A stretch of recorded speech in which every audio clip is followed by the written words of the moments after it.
One lie, one crowd, and an innocent woman paid the price. No one in Black Hollow remembered when the town learned to stay quiet. It wasn't taught in school. It wasn't written in law. It was something people absorbed, like dust in their lungs, slowly, painfully, until silence felt safer than truth. The morning sun hung low over the dirt road, cutting through the wooden buildings like a blade. The town gathered without being called. Men stood stiff, hats pulled low. Women lingered behind them, hands folded, eyes restless. No one spoke, yet everyone knew why they were there. She stood in the center. Her name was Eleanor Hale, though no one said it out loud anymore. Saying a name made things real, and reality was dangerous here. She wore a faded brown dress, sleeves rolled just enough to show wrists bruised from rope burns. Dust clung to the hem like it had chosen her. Across from her stood Samuel Crow. He was a man shaped by this place. Hard jaw, eyes carved from suspicion, beard thick with years of unanswered anger. He wasn't the sheriff, but in Black Hollow, authority didn't always wear a badge. Sometimes it wore grief. The crowd watched the space between them.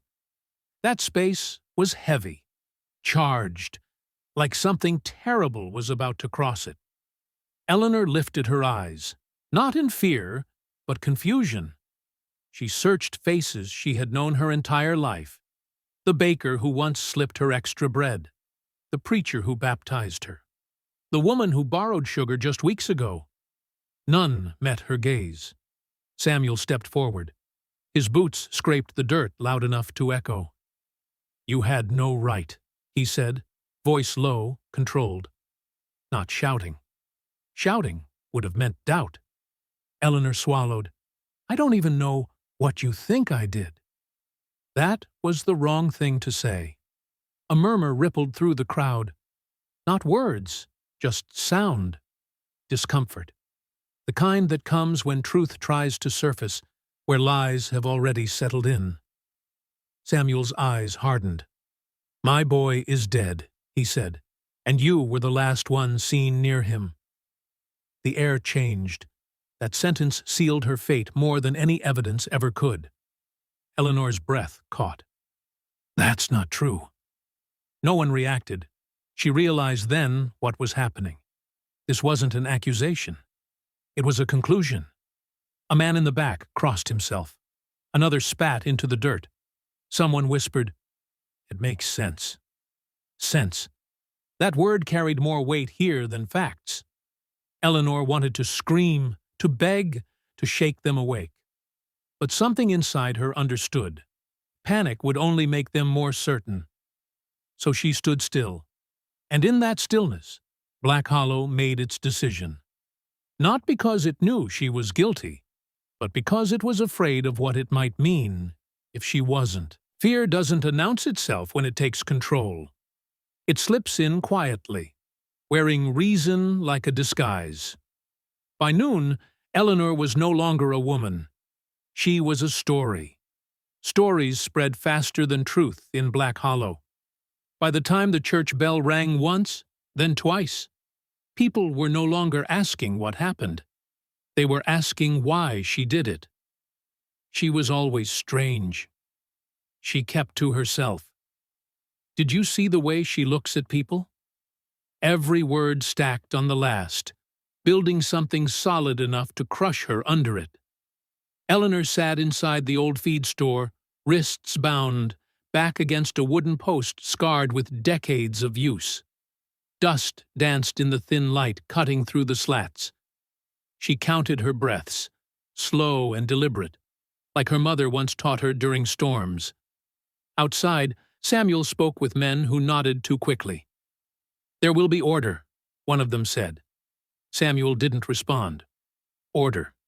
That word again. Order didn't mean justice, it meant comfort.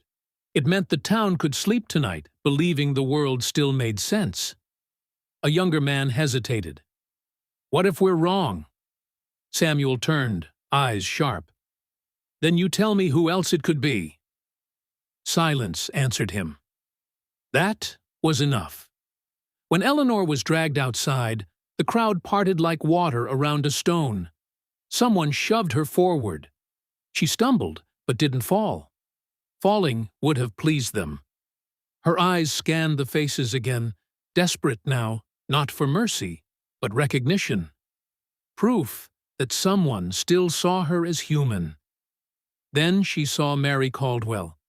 Mary stood frozen near the edge of the crowd, hands trembling, eyes locked on Eleanor's.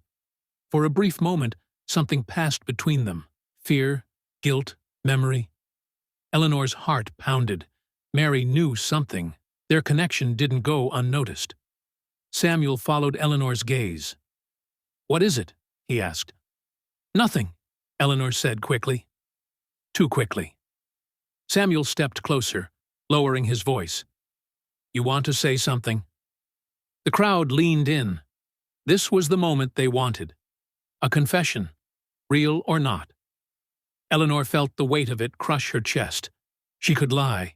She could say anything. They would accept it gladly. But then Mary shook her head.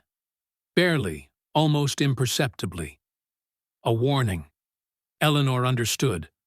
Whatever the truth was, it was bigger than her, and saying it out loud would only feed the fire. So she stayed silent.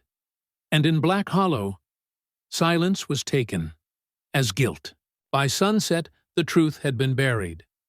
Not because it was disproven, but because it was inconvenient. The town gathered again, this time closer. Torches flickered as shadows stretched across the buildings, bending faces into something unfamiliar. Eleanor stood in the center once more, wrists raw, jaw clenched. Samuel addressed them like a man delivering mercy. "We do this so our children sleep safe," he said, "so our town stays clean." Clean, as if blood could wash blood away. Eleanor finally spoke, not to defend herself, but to understand. "Did anyone ask where I was when he died?" No answer. "Did anyone check the river? The tracks? Anything?" Someone muttered, "She's trying to confuse us." Samuel raised a hand. "Enough." He turned to her. "You had your chance."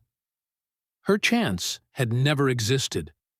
As the rope was brought forward, Eleanor's eyes met Mary's again. This time, Mary was crying. Eleanor smiled at her. It wasn't forgiveness.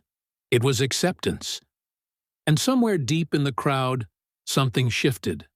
Uneasy, uncomfortable. But no one spoke. Because if one person spoke, others might follow. And then, the lie would collapse. Night swallowed Black Hollow whole. The crowd dispersed slowly, like they needed time to convince themselves they'd done the right thing. Torches burned out one by one. Doors shut. Windows darkened. The town returned to its favorite lie. Normalcy. But not everyone slept. Mary Caldwell sat alone at her kitchen table, hands wrapped around a cold cup of tea she hadn't touched. Eleanor's smile haunted her. Not the kind smile Mary remembered, but the final one. The kind that said, "I know what you did, and I'm carrying it with me." Mary's breath grew shallow. She stood, paced, stopped. Again, and again. It had started 3 nights earlier. Samuel's son, Thomas, had come to Mary's house after dark, drunk, angry, afraid. He said he'd seen something by the river, something he shouldn't have. Mary had begged him to leave, but fear makes people reckless. Later that night, Mary followed him. She'd seen the struggle, heard the splash, watched the water swallow everything. She never meant for him to die, but she did nothing to stop it. And Eleanor had seen Mary at the river earlier that evening. Just a glance. Just enough. Mary buried her face in her hands. The truth was clawing its way back up. Morning came like nothing had happened. That's how Black Hollow survived. It moved on fast. Samuel stood outside the feed store, staring at the post where Eleanor had stood. The rope was gone. The dust remained. For the first time since his son's death, something felt wrong. Too easy. He replayed Eleanor's words in his head. Did anyone ask where I was? The question burned. Samuel hated himself for hearing doubt now, after it was done. That's when Mary appeared. Her face was pale, eyes hollow. I need to tell you something, she said. Samuel studied her. It can wait. No, Mary whispered. It can't. They walked behind the store, away from listening ears. Mary's hands shook as she spoke, halting, broken sentences spilling out like blood from a wound. Samuel didn't interrupt. When she finished, silence fell. Samuel's knees buckled. He grabbed the wall. You're lying, he said. I wish I was. The lie he'd built his justice on collapsed in seconds, and with it, his certainty. Samuel didn't tell the town, not immediately. He spent the day watching faces, the same people who had nodded, whispered, judged. He saw relief in them, peace, and he understood something terrifying. The town didn't want the truth. Truth would mean guilt, shared guilt. That night, Samuel stood alone near the river. The water moved slow, indifferent. It had taken his son. It had hidden Mary's crime. It had allowed Eleanor to die for it. Samuel dropped to his knees. For the first time, he wept. Not for Thomas, but for what he'd become. The question wasn't what really happened. It was what happens now. Samuel rang the church bell at dawn. Not once, not twice, over and over. People gathered, confused, irritated. Samuel stood where Eleanor once had. His voice carried, cracked, but loud enough. We were wrong. Murmurs spread. She was innocent, he continued, and we killed her. Gasps, anger, denial. Mary stepped forward, tears streaming, and confessed everything. The town exploded. Shouts, accusations, rage, but something else too, shame. No one could escape it now. They had all chosen the lie. Black Hollow didn't burn. It didn't riot. It simply changed. Mary was taken away, not by force, but by choice. Samuel resigned from everything he'd ever been. A wooden marker was placed near the river. Eleanor Hale, she spoke the truth in a town that couldn't handle it. Years later, people would argue about that day. Some said justice was served too late. Others said it was never served at all. But one thing was certain. Black Hollow never stayed quiet again, because silence had cost them everything.